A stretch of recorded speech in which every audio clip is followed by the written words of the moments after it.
Muito bem, meus queridos, vamos lá, vamos dar sequência, né? Falamos que a aula de concordância verbal demandaria necessariamente mais do que 4 blocos, né? Tradicionalmente fazemos 4 blocos, na média é isso, mas concordância verbal é um assunto muito extenso, são muitos casos, então a gente precisa avançar, precisa de mais bloquinhos. Então vamos ao quinto bloco e ao 11º caso que você já vê aí na tela, caso de concordância verbal com o verbo e pronome ser. O querido e amado pronome ser, ele vai receber uma atenção especial em uma outra aula, quando discutiremos partícula passivadora, partícula de indeterminação do sujeito. Eu já percebo você aí naquela ansiedade, naquela expectativa. Nossa, que legal!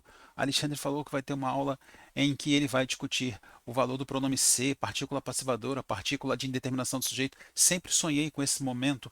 Imagino que você esteja aí já, né, aguardando ansiosamente esta discussão tão interessante sobre a classificação da palavra ser, mas calma, a gente tem que caminhar passo a passo, etapas são necessárias antes, né? Algumas etapas são necessárias antes de discutirmos isso. O que a gente vai ver agora é concordância. E a gente vai ver concordância do verbo com o pronome ser, mesmo sem discutir o valor da palavra ser. Só para mostrar que dá para você resolver a questão de concordância. Chutei o cabo aqui. Só ver se desconectou alguma coisa. Acho que não, né? Dei um bico bonito aqui no cabo. A gente vai ver que é possível resolver as questões de concordância, ainda que ignoremos a classificação da palavra ser. Você não precisa saber a classificação. Óbvio, né? Por uma questão de curiosidade, didática, a gente até menciona, mas vamos imaginar que na hora da prova você se depara com uma questão de concordância com o verbo mais pronome ser e esqueci a classificação do ser. Não tem problema. É concordância? O foco é esse? Você resolve mesmo que você ignore a classificação da palavra ser. Por exemplo, tratam-se os feridos e trata-se dos feridos. Você, que é uma pessoa atenta, já percebeu que feridos está no plural no texto 1 e no texto 2. Porém, no texto 1, o verbo vem no plural, no 2 não. E aí você provavelmente fica com um ponto de interrogação, com uma lacuna aí, né? Ora, por que eu tenho feridos no plural no texto 1 e no texto 2, mas só tenho o verbo no plural no texto 1? Como eu percebo isso? Então vamos fazer o seguinte, vou apagar aqui rapidinho e vamos voltar com a canetinha bonitinha para a gente discutir o seguinte, olha só, no caso 1, tratam-se os feridos e em casos similares, o que eu vou fazer aqui consiste em procedimentos que vocês devem repetir quando vocês estiverem diante dessas situações, né, de uma situação similar. Verbo, pronome ser, substantivo no plural, no singular, enfim, vamos lá. O que eu faço aqui em trata-se os feridos? Eu percebo que esta estrutura é a mesma coisa, equivale a ó, os feridos, beleza, são tratados. Bem grande aqui, ó, bem gigantão, são tratados. Repare então que eu consigo dizer a mesma coisa com a voz passiva analítica. Vamos falar sobre isso também numa outra ocasião. Na aula em que discutiremos o valor da palavra ser, vamos falar de voz passiva. Calma. Ó, os feridos são tratados. Você jamais cogitaria a ideia, a possibilidade de dizer os feridos é tratado. Então, qual é a melhor maneira de você lidar com uma situação similar a essa? Você está passando ali na rua, viu uma loja com uma plaquinha assim, conserta-se computadores. Como é que você faz para saber se isso está certo ou não? Conserta-se computadores, faz a contramão. Computadores é consertado ou computadores são consertados? Opa, computadores são consertados, então consertam-se computadores. Os feridos são tratados, então tratam-se os feridos. O termo feridos aqui é o sujeito, né? O sujeito passivo. Por isso que esse sujeito no plural me leva a empregar o verbo no plural. É isso. Tranquilidade? Beleza? O melhor caminho é esse. Faz a chamada contramão. E no texto 2? Por que no texto 2 Por que que no texto 2 eu não coloco o verbo no plural? Porque eu não consigo fazer a contramão. Eu não consigo dizer dois feridos são tratados. Olha a preposição inviabilizando essa contramão. A contramão aqui não é permitida. No texto 1, a contramão, né?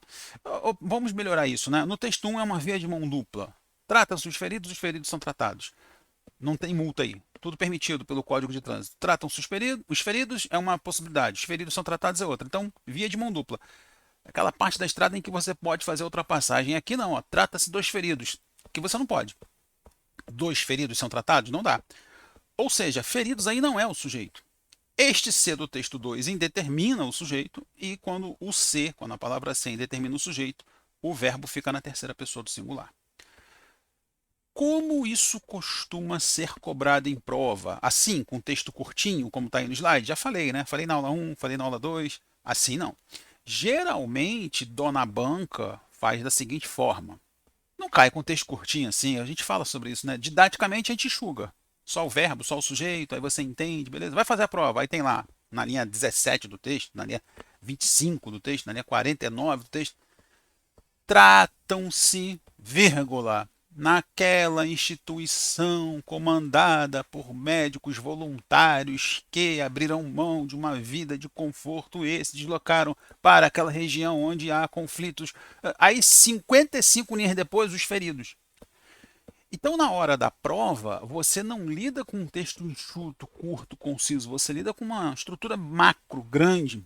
Em algumas ocasiões, quando eu vou comentar as questões, né, o que a gente lê é muito mais extenso do que aquilo que a gente vê, encontra na explicação. Mas é óbvio, né? Na prova ele quer tumultuar a sua vida, o examinador quer prejudicar você, quer atrapalhar, quer dificultar. Na aula a gente quer facilitar. Esse contraste precisa ser levado em conta. A despeito desse caminhão de coisas, dessa intercalação, dessa extensão, e eu fui bem hiperbólico aqui, exagerei bastante, a despeito disso, o procedimento não muda. Tratam-se. Aí tem um monte de coisa no meio do caminho. Ignora. Tratam-se. Cadê? Cadê? O que é tratado? Ah, os feridos. Os feridos são tratados, então tem que ser verbo no plural. Beleza? Ali, ó, esperam-se algumas respostas. Dá para fazer? É via de mão dupla? Vamos fazer um teste. Esperam-se algumas respostas. Algumas respostas são esperadas. Então isto aqui é o sujeito. Sujeito no plural, verbo na terceira pessoa do plural. O C, no caso 1 e no caso 3, partícula passivadora, no caso 2, partícula de indeterminação do sujeito. Mas você não precisa desse conhecimento para fazer concordância, tá? Não precisa. Beleza? E no caso 4, espera-se que algumas respostas sejam dadas. Ora, o verbo esperar está no singular, mas eu não posso fazer a via de mão dupla aqui? Posso. Espera-se que algumas respostas sejam dadas. Que algumas respostas sejam dadas é esperado. Ó, olha aí, eu fiz e o verbo ficou no singular, porque é uma oração, né? O que é que se espera? Uma oração. Aí quando eu tenho um sujeito oracional, o verbo fica na terceira pessoa do singular, né? O verbo que tem como sujeito uma oração. Então, espera-se isto é esperado. Espera-se que algumas respostas sejam dadas. Que algumas respostas sejam dadas é esperado. Também a partícula passivadora no texto 4. Resumo da ópera.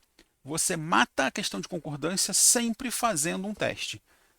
Sendo viável a mão dupla, né, se você preferir a contramão, enfim, sendo viável, veja como o sujeito vai aparecer, se é no singular ou no plural. O exemplo que eu dei ainda há pouco. Consertam-se computadores, porque computadores são consertados. Beleza? Agora, vende-se computador, seminovo, nananana, vende-se no singular, por quê? Porque computador seminovo é vendido. Agora, você tem mais de um. Vendem-se computadores seminovos. Beleza? Computadores seminovos são vendidos. Este caso é muito interessante, primeiro, pela maneira como isso é explorado em concurso, né, geralmente com um afastamento do verbo em relação ao substantivo. Segundo, porque é muito difícil entender que feridos no texto 1, algumas respostas no texto 3, é difícil entender esses termos como sujeito, porque eles não praticam a ação, eles são alvo da ação, né? Os feridos funcionam aí, esse termo feridos funciona como alvo do tratamento. O termo algumas respostas funciona como alvo da espera. E de alguma forma a gente tem dificuldade de entender como um termo que é alvo da ação pode ser sujeito. É porque a gente está viciado, adestrado em voz ativa. E aqui a gente tem estruturas, né? Nos casos 1, 3 e 4, a gente tem estruturas na voz passiva. Haverá uma aula sobre isso. Lá na frente eu sei que você está aí todo trabalhado na ansiedade para lidar com essa aula. A gente vai gravar. Beleza? Mas em se tratando de concordância, você consegue resolver mesmo ignorando a classificação do C. Então, cai muito por conta da distância, cai muito por conta da dificuldade de reconhecer que o termo passivo aí é o sujeito, e também cai muito, creio, porque no dia a dia é muito comum o erro. Essas estruturas com o erro de concordância, verbo mais pronome ser e a concordância inadequada, elas são muito comuns na publicidade, na música, nos letreiros de loja, né, nos prestadores de serviço. Uma circulada pela cidade, né? Não sei se você fala rolê ou rolé, né? Dá um rolê pela cidade que você vai ver um monte de anúncio, né? Aluga-se vagas ali na Praça Tiradentes, no Rio, até há pouco tempo, já faz um tempo que eu não passo ali, mas numa época em que eu passava ali com frequência, havia um curso ali perto, havia um edifício garagem, ainda, né? E tinha lá, aluga-se vagas, anos e anos aquela placa ali. Vagas são alugadas, né? Então o certo é alugam-se vagas.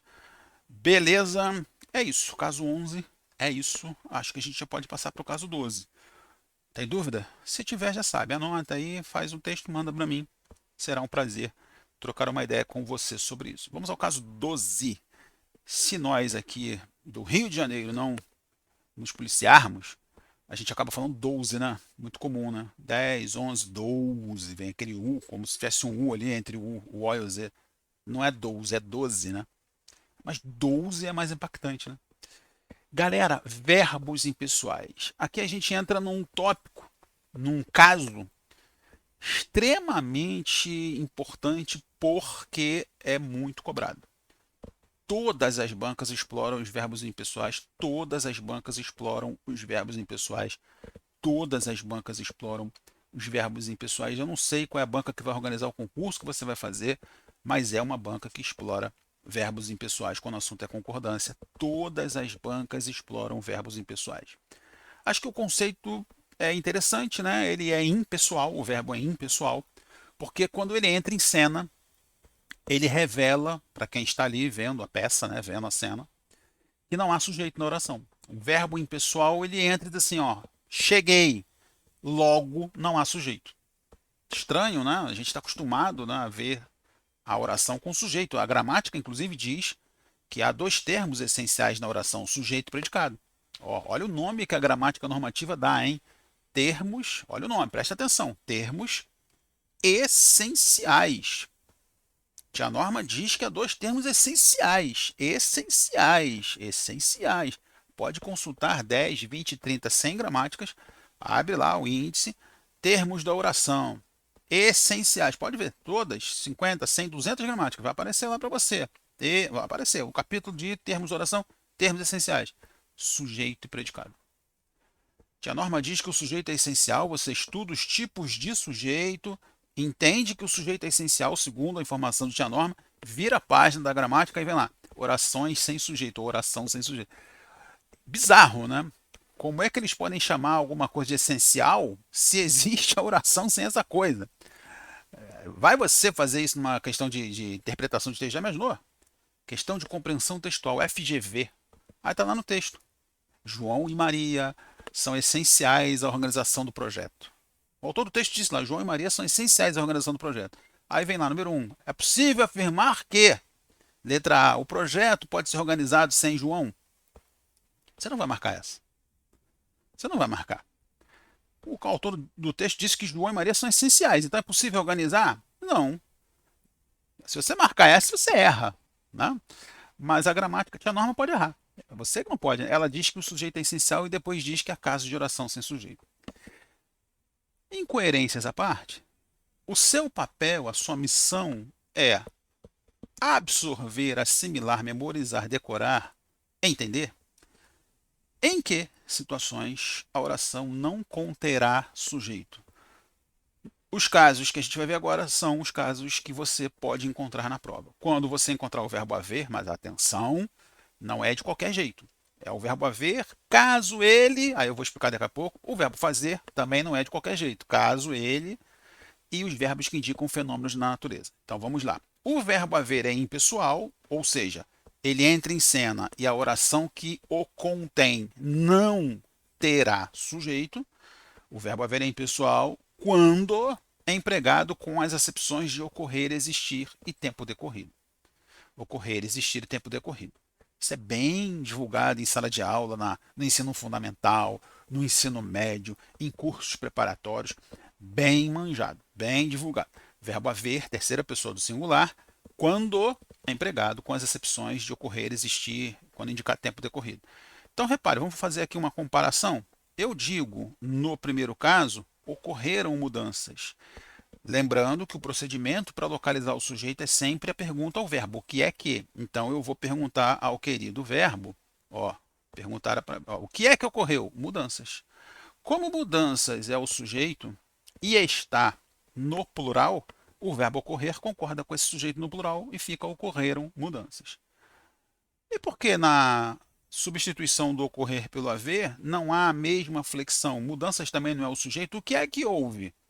Vou fazer a pergunta, Alexandre. Você está dizendo aí que é só perguntar para o verbo. O que é que ocorreu? Mudanças. Mudanças de sujeito, mudanças ocorreram. O que é que houve? Mudanças. Mudanças de sujeito, então houveram.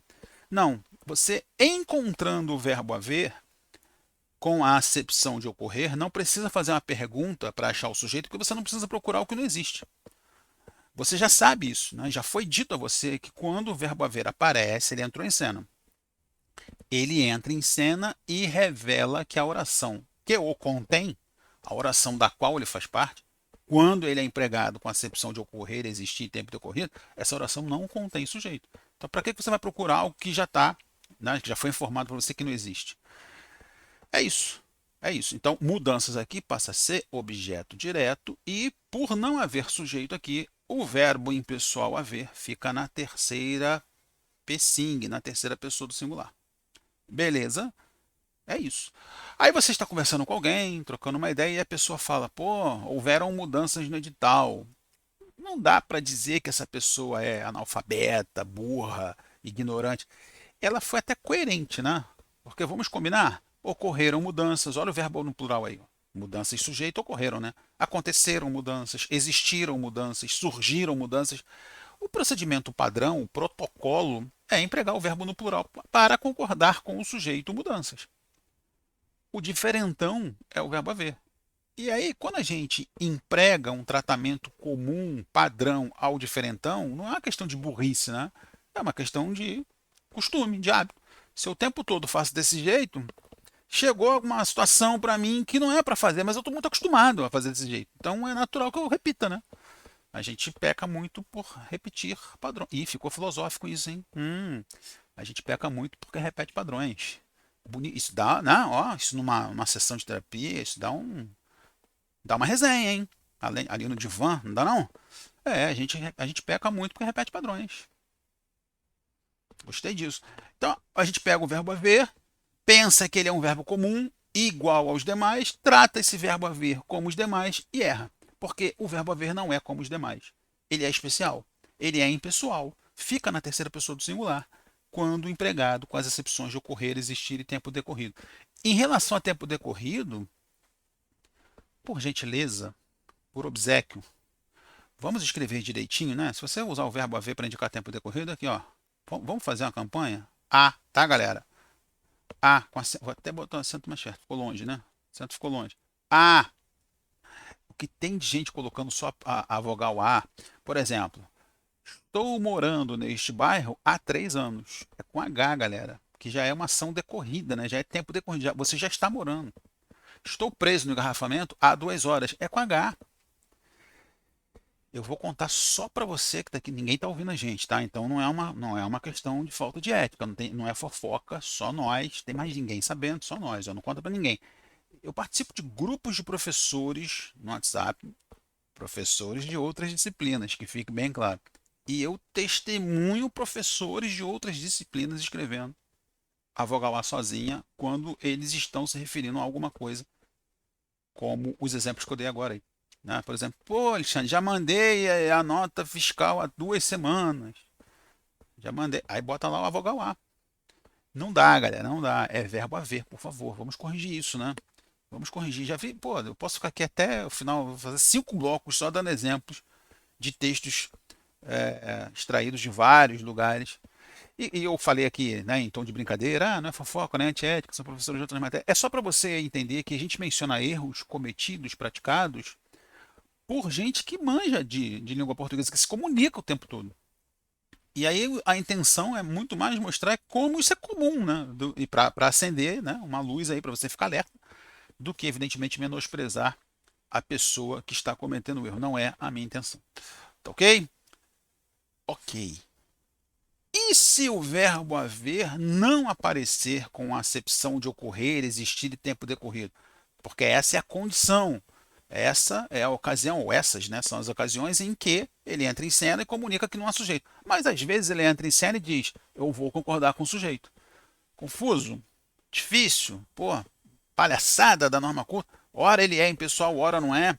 Bom, acho que você quiser achar frescura, difícil, palhaçada, mas você precisa absorver isso. O verbo haver em outras acepções, com outras acepções, outros significados, é um verbo normal. Então, por exemplo, eu posso usar o verbo haver com a acepção de considerar melhor, julgar melhor, achar melhor. O diretor ouve por bem suspender o pagamento. O diretor ouve por bem porque, ó, ouve aí, concorda com o diretor. Ele ouve, né, no passado. Ele achou melhor. E se for um sujeito no plural ou composto? O diretor e o tesoureiro houveram por bem, olha, houveram aí certinho, adiar o pagamento, suspender o pagamento. Os diretores houveram por bem haver no sentido de considerar, julgar, achar melhor. Pode acontecer. Já aconteceu em concurso. Haver também pode ser usado com a acepção de sair-se, no sentido de desempenho. Os alunos do gabaritano se houveram bem na prova.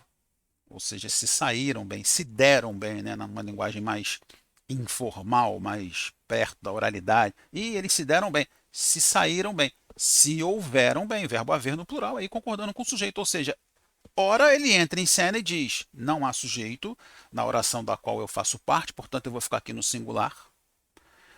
É o caso de o verbo haver ser tratado como impessoal ou ser impessoal, né? E aí vai ficar na terceira pessoa do singular.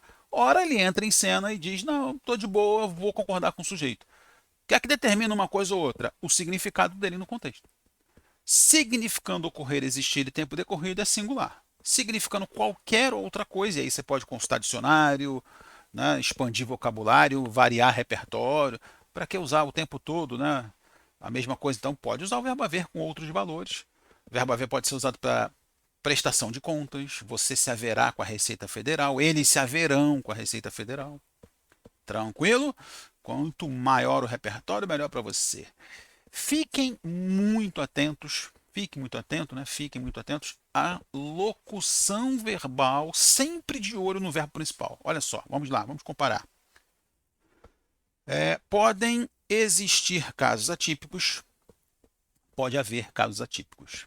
Note que nas locuções verbais, o verbo principal, que é sempre o último, como é que eu acho o verbo principal de uma locução verbal? É sempre o último. O que não for verbo principal, você chama de verbo auxiliar. Tranquilo? Você pode ter um principal e somente um, e é sempre o último, e um ou mais, né? Um verbo auxiliar ou mais. Aqui nós temos um verbo auxiliar e um principal. Podem existir, ou pode haver. Sempre de olho no principal, porque ele é principal, ele é o chefe, ele manda, então cola com ele, presta atenção ao que ele vai dizer para você não fazer a coisa errada. Tranquilo? Então vamos lá. Eu marquei o verbo principal aqui, ó, o existir. Este verbo principal é um verbo pessoal, é um verbo que concorda com o sujeito. É um verbo que entra em cena e comunica para a plateia. Vou concordar com o sujeito. É por isso que você diz: existe um caso no qual nananana, existem casos nos quais nananana. Repare que você concorda o verbo existir com casos. Existe caso, nananã, existem casos. Existiu um probleminha, existiram probleminhas. Tá? Joia? O verbo existir é um verbo que entra em cena e comunica. Galera, eu vou concordar com o sujeito. Então você viu que o verbo existir entrou em cena, ele vai concordar com o sujeito, só que ele está numa locução verbal. Quem desenvolve essa missão, quem cumpre essa missão, então, de concordar com o sujeito é o auxiliar. Então, repare, o que é que pode existir? Casos atípicos. Casos atípicos como sujeito me leva a flexionar o verbo auxiliar no plural. podem existir casos atípicos. Quando eu olho para o segundo caso ali, ó, quem que entrou em cena como verbo principal? O meu querido verbo haver. Ele entrou em cena e já comunicou. Ó, eu estou numa oração que não contém sujeito, porque ele aí está sendo empregado com a acepção de existir. Ele é impessoal. Não é isso? Ele entrou em cena e comunicou: olha, eu estou entrando em cena, não há sujeito aqui. Está se dirigindo à plateia e falando isso: não há sujeito aqui, valeu? Beleza? O que acontece com o auxiliar? Seja quem for o auxiliar, esse auxiliar absorve a impessoalidade desse verbo principal. E aí o verbo auxiliar fica na terceira pessoa do singular. Ele absorve a impessoalidade do principal. Todo verbo auxiliar absorve a impessoalidade do principal. Casos atípicos agora é objeto direto. Então, pode haver casos atípicos. Consultando os portais de notícia, eu não sei se você é chegado a isso, né? Não sei se você lê jornais, lê portais de notícia, revistas, online ou físico, não sei. Se você compra em banca, assina, recebe em casa, acessa pelo computador, pelo celular. Mas você, atento ou atenta a isso, haverá de perceber que é muito comum, é frequente, é habitual jornalista errar isso. Mas é muito comum mesmo. Amanhã, semana que vem, no máximo, você vai encontrar uma notícia: devem haver manifestações nas ruas do centro. Poderão haver alterações na tabela do campeonato. O tempo todo, lembra o garotinho do sexto sentido? Eu vejo esse erro de concordância em relação a isso com que frequência? O tempo todo. Pode ser o jornal que for, o portal de notícia que for, é algo frequente. Então é óbvio que a banca, ciente de que isso digamos, isso é comum, esses erros são comuns, ela joga na prova porque ela sabe que muita gente vai bater os olhos e vai reconhecer ali o que está circulando nas notícias publicadas nos portais de notícia, na internet, nos jornais. A banca tem ciência disso. Os nossos olhos se acostumam, né? Imagina, você lê uma notícia hoje, aparece lá: podem haver mudanças na tabela. Ah, legal. Daqui a 3 dias você lê outra notícia lá: devem haver mudanças. Pô, você internaliza isso. Chega na hora da prova, os seus olhos passam por essa sequência e reconhecem isso como válido, né? Porque você lê isso. Então, há necessidade de você estudar isso sempre que possível, estudar, revisar, revisar, estudar, estudar, revisar o tempo todo, para que você fique bem abastecida de regras que podem fazer muita diferença numa questão de concordância. Todas as bancas cobram verbos impessoais, principalmente o verbo haver. É muito difícil você encontrar uma banca que não cobre isso. Funesp, Sesgran Rio, Sebrasp, FGV, FCC, todas, a OCP, FOMARC, todas, e BFC são bancas que cobram verbos impessoais o tempo todo quando o assunto é concordância.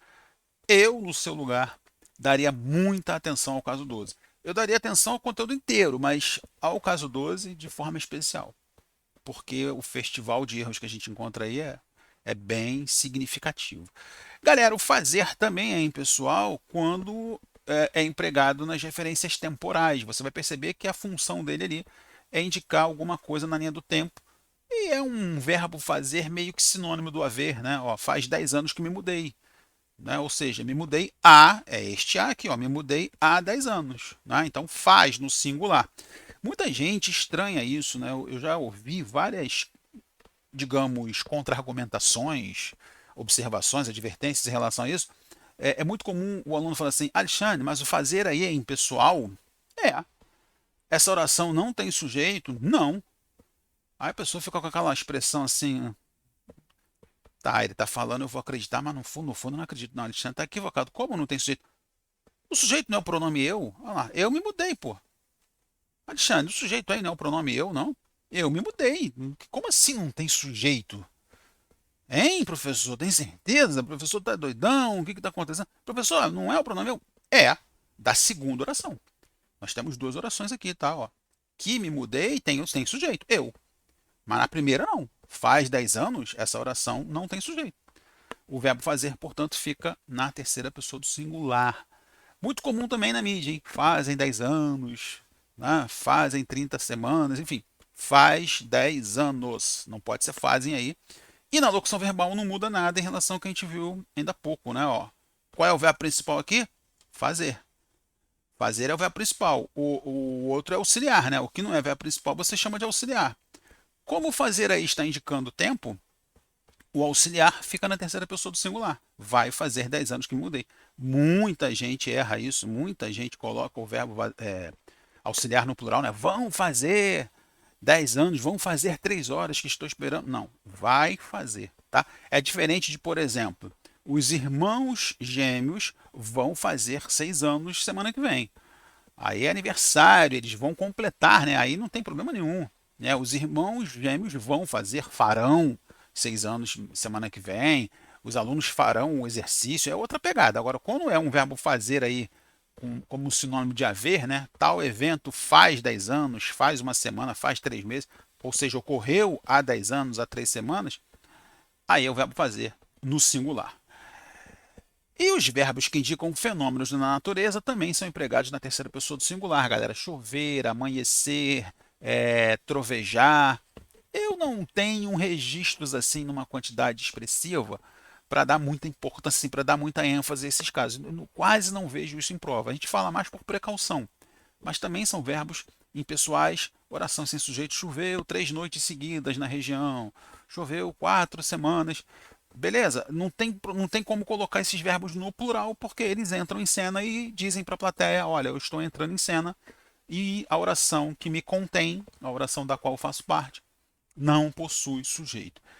A única ressalva aqui é: pode ser que o texto lance mão do verbo chover no sentido figurado, não para indicar um fenômeno da natureza que a gente estudou, né, lá na infância como precipitação pluviométrica. Não, não é?